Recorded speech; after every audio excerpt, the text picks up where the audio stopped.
Hey, Jared. 15 seconds? What's up, buddy? Alright. Do the thing.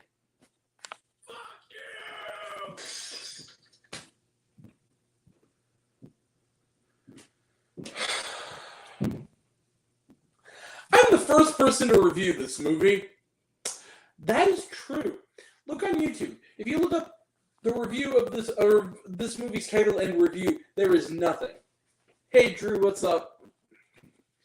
There is nothing to see. However, Jesus, okay, sorry, we'll get that in. There we go. What's up, Drew? There's no reviews. There is. When I went to check last, which is when I got home, which was about 20 minutes ago, there was a single review.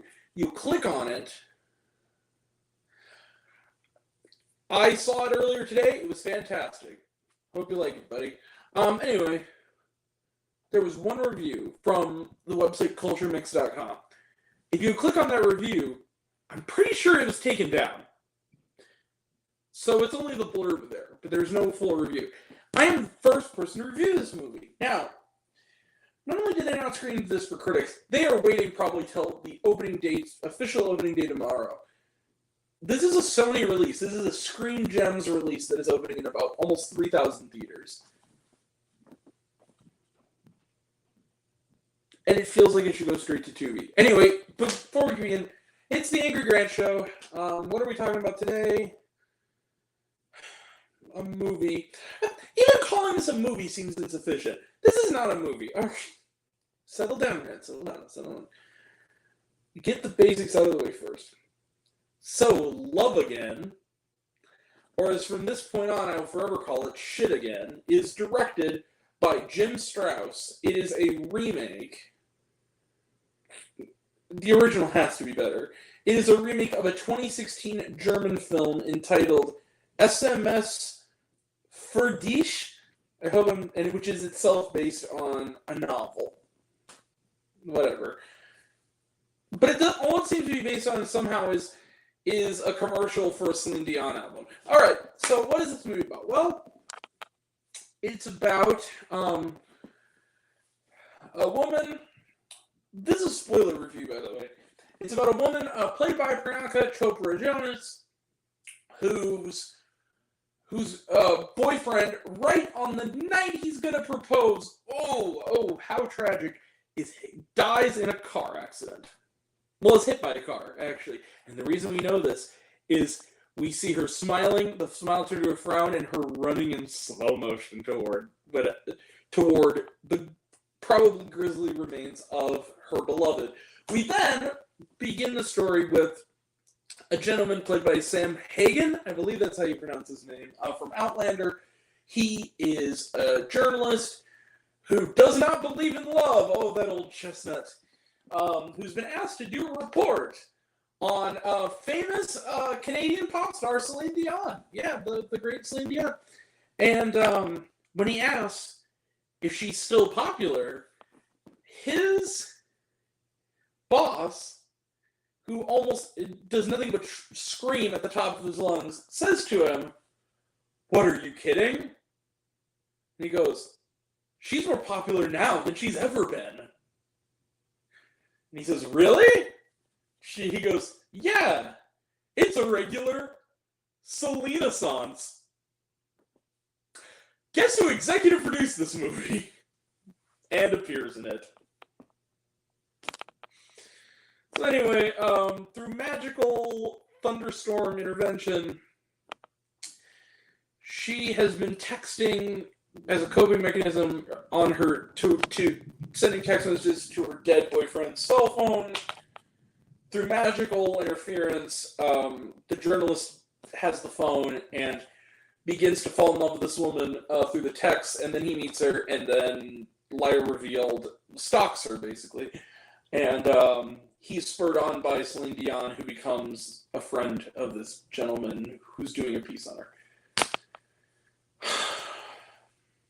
Fuck the plot. I hated this movie. Like, And the worst part of it is there were other people in the theater.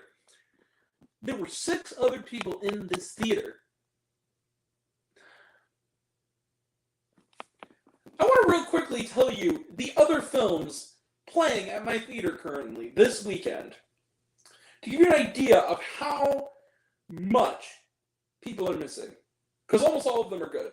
Guardians of the Galaxy Volume 3. The Super Mario Brothers movie. Evil Dead Rise. Are You There, God? It's Me, Margaret. John Wick Chapter 4. Air. Big George Foreman, which was just alright, but still it was at least alright. Guy Ritchie's The Covenant. Sisu and Polite Society. All movies that are better than this one. Fuck! And there's 6 other people. So, who were loving it. Oh boy, were they loving this movie. This is not a real movie. I refuse to believe this movie is real. This is the fake movie that you see in a better rom-com. You know, like when you see a rom-com that's really good and has like a subversive sense of humor, think of like Friends with Benefits or Trainwreck or Bros. This is the movie that they're seeing to mock, that they rent or stream together on date night and throw popcorn at the screen and make jokes about how corny it is. That is this movie. There is not a single cliche that they leave just about that they don't show on screen. With no irony. Completely earnestly. I'm not kidding. There's a sad montage scored to All By Myself. Oh, you know there is. There is. Each of the couples, of course, has a wisecracking best friend, although in the woman's case, it's a wisecracking sister who encourages her to fuck Sam Hagen.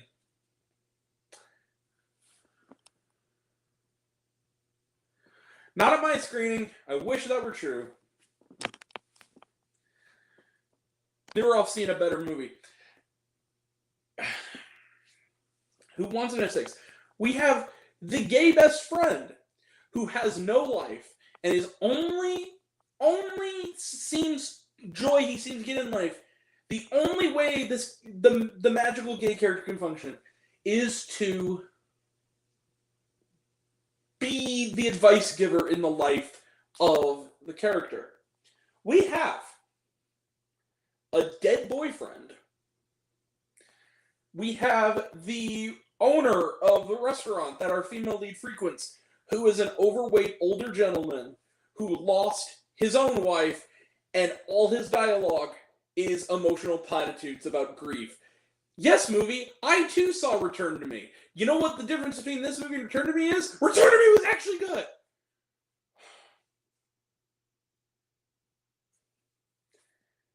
This movie's also extremely pretentious. Its idea of romantic dialogue...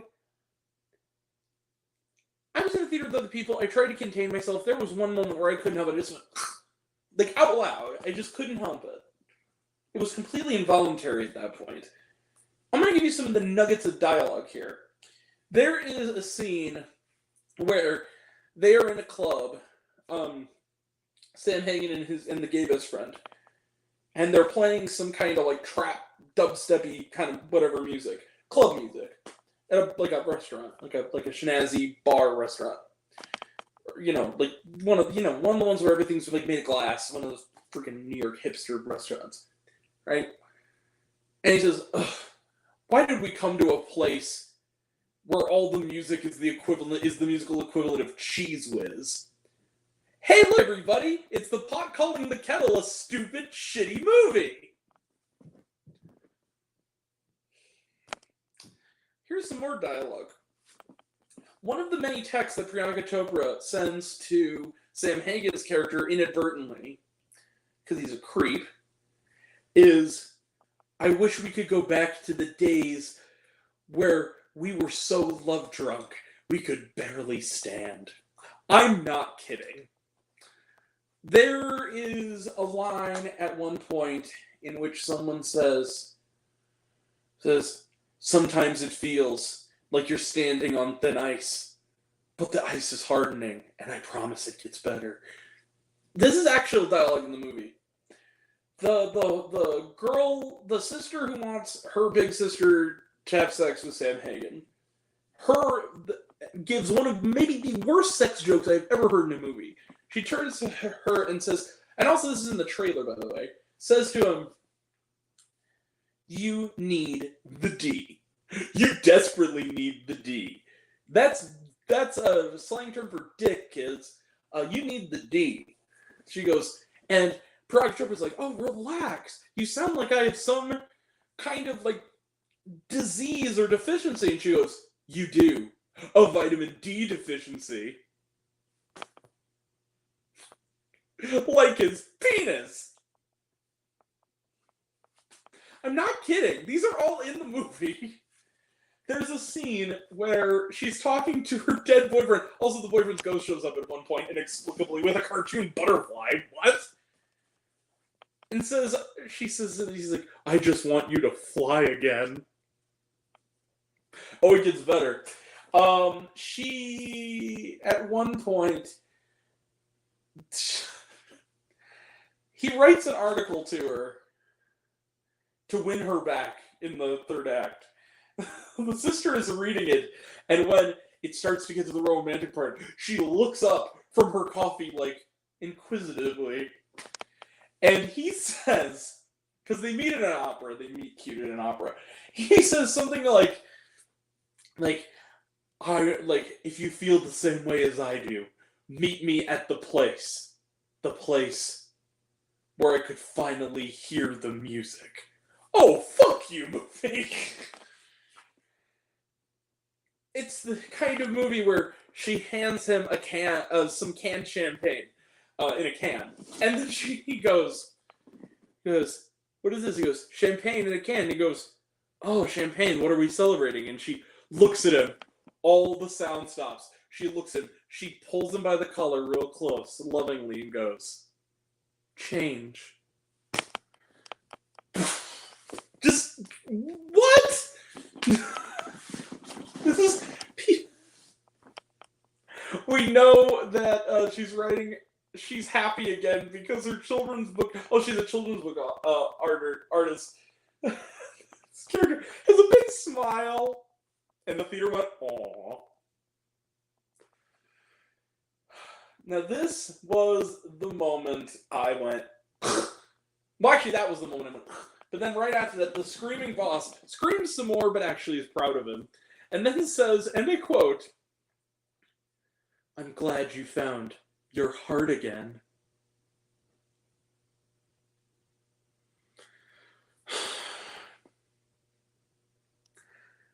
When they break up, I'm not joking. I wish I was kidding. This is real. I'm not shit posting here. This is a real movie that I saw that is in theaters, wide, from a major studio. It also looks like the opening credits look like they're done with Adobe After Effects. The title appears in like text format. It's terrible. It's terrible. She says, it's almost so bad it's good, but it actually just makes your teeth hurt because it's just agonizing. And then the moment is when she's sad. The way we know they broke up is she's sitting on her couch in her pajamas. You know where I'm going with this. Watching Eat, Pray, Love and eating out of a pint of ice cream. You just think, how this is just shameful. Like, how dare you, movie, be so synthetic, so phony, so fake, and then on top of that, to also blatantly shill for this celebrity guest that we have and producer, to desperately shill for Sony phones, to desperately shill for Bumble, to desperately shill, this is the best part, you're going to notice a theme, I'm thinking, here on the Angry Grant Show, for fucking Skittles. Oh, I'm sorry, tropical Skittles. What the fuck is up with bad 2023 movies using Skittles as a plot point? Like, why? At least they don't say taste the rainbow, motherfucker, but they get close. I hated this movie. This was agonizing to sit through. This was agonizing. And then, well, we'll get to this when we get to shawarma. But, oh my, this is just... And why was it an hour and 45 minutes? Like, this did not need to be that long for what this was. This was just, there was barely a plot here. But, like, also the guys, along with that, the premise in and of itself is kind of terrifying. Like, why is this guy, it reminded me a little bit of Collateral Beauty in the sense that this guy is exploiting this woman's grief to fuck her. It's really messed up. It's not cute. It's not funny. And it's not romantic. It's really, really fucked up and not okay. Look, this movie is awful. Just fuck this movie. Just love again, shit again, never do this again. I'm gonna give, you see it, bang, double middle fingers of kindness. I hated this movie. This is the bottom of the barrel. This might actually be one of, if not the worst romantic comedies I've ever seen. Don't go see this movie. Please don't go see this movie. There are countless better movies that are in theaters right now, many of whom are not doing well. Like, Polite Society and Sisu are bombing at the box office. Go see those. They're so much better. Don't bother with this bullshit. On the positive side, I guess we'll do a couple positives before we go. There is one mildly amusing scene involving Nick Jonas. It's all right. It's kind of the one chunk of the movie where you're like, okay. I mean, I've seen this kind of thing before, but he's game, and it's. I smirked a little bit. Not that funny, but it was something. And then also Celine Dion herself was not terrible in this. Otherwise, this movie was just, and of course the songs were good because it's Celine Dion. She's talented. But yeah, fuck this movie. This movie's terrible. This is awful. You're gonna die from cringing. It's so bad. It honestly might have been harder to sit through than Zelda Part 2. I'm not lying. And it was an hour shorter. Yeah, it's terrible. Just don't bother. Anyway, Trade the Trash. We got Fool's Paradise. That looks pretty interesting. Looking forward to that one. The Little Mermaid. Talked about it. Looks good. You Hurt My Feelings. Now we're talking. This actually looked really good. This is the new film from Nicole Holofcener. I hope I'm saying the name. Who did Enough Said. A movie I really liked. A lot. And she co-wrote The Last Duel, which I loved. And it has Julia Louis-Dreyfus, who I adore. So I'm looking forward to that one. And then Ruby Gillman, Teenage Kraken. Talked about it, looks alright, I guess. Mission Impossible Dead Reckoning Part 1. Talked about it, looks good. Journey to Bethlehem. Oh, fuck off. That's not... Jared, you're trolling. There's no way that's true. Well, actually, then again, maybe you're not, because my audience seemed to really, my audience audibly went, "Aw," at one point, and then when the liar reveal thing was going to happen, you'll never believe this, they went, "Oh, I'm not kidding." Right now, 90%, I don't know if it's going to go up or down. It's probably going to be positive, and then I'm going to get a shitstorm from a bunch of angry Karens. Sorry. I'm letting my rage out on the audience. It was really bad. Anyway, Journey to Bethlehem. This is this really cheesy-looking musical about the Nativity that somehow got Antonio Banderas involved and Milo Manheim. What? What are they doing here? It looked kind of shoddy, but I don't know. Maybe it'll be fine. Then No Hard Feelings, we talked about it, looks good. Was there shawarma? Why, yes, there was. During the credits, there is a performance by Celine Dion with the cast members via, COVID-style Zoom video lip-syncing to It's All Coming Back to Me Now. I'm not even kidding. And then also, later on in the credits, we have another scene where he's interviewing Celine Dion, the main character. Oh my god, just end. Anyway, yeah, nothing after though. It was terrible, except for a really long fade out that was really passive aggressive. Anyway, I fucking hated this movie. Good, Jared. You're gonna see a good movie. I'm really happy. More people should go see Sisu. Anyway, it's really terrific. Yeah, you're gonna have a really good time, Jared. I know you will. Anyway. But yeah, that's it. We're done. That's the end. I'm gonna go watch Young Sheldon and hopefully laugh. This is just terrible, guys. You know, Genndy Tartakovsky has his new animated show starting tonight. That'll be something I look forward to. This movie was ass. It was so bad. Just, if you want to see a movie, if you want to take your mom to a movie for Mother's Day, just fucking go see Are You There, God? It's Me, Margaret. In fact, it's the best movie in theaters right now. If your theater isn't showing Suzume, go see fucking Are You There, God? It's Me, Margaret. Go see that. If you want to take your mom to a movie. It's actually a really good movie. Fucking, this is bullshit. Fuck this movie. Anyway, that's it. Those credits I read, they weren't credits, by the way. They were indictments. Woohoo, as MSPDK would say. This movie's terrible. One of the worst romantic comedies, if not the worst I've ever seen. Yeah, so that's it. Star Wars reviews coming later this weekend. Otherwise, we're pretty much done for the weekend. I'm not done. I'm going to be on a pre-comic book hunt on Saturday, but, it's not going to... The channel, we're taking, next week, I think we have Book Club 2, and I'm going to try to go, I might have to go a little ways out of the way, but I'm going to try to go see Blackberry next weekend, also, because I've heard nothing but good things. Becca Sandergaard, my buddy, Becca, says it's phenomenal, so I'm looking forward to that one. And it looks really good. That's it. Fuck this movie. Anyway, like, subscribe, do all the things. Now I want to know down below, what did you think of Love Again? Did you like the movie? Did you hate the movie? Think my opinion's good? Think I'm full of shit? Comment below, let me know. Till we meet again. We're all raised on popcorn, make mine with extra butter. I'll catch you guys next time. Take care. Bye. Have a good night, everybody. Happy May the 4th be with you, and early happy Revenge of the 5th to all my Sith Lords out there.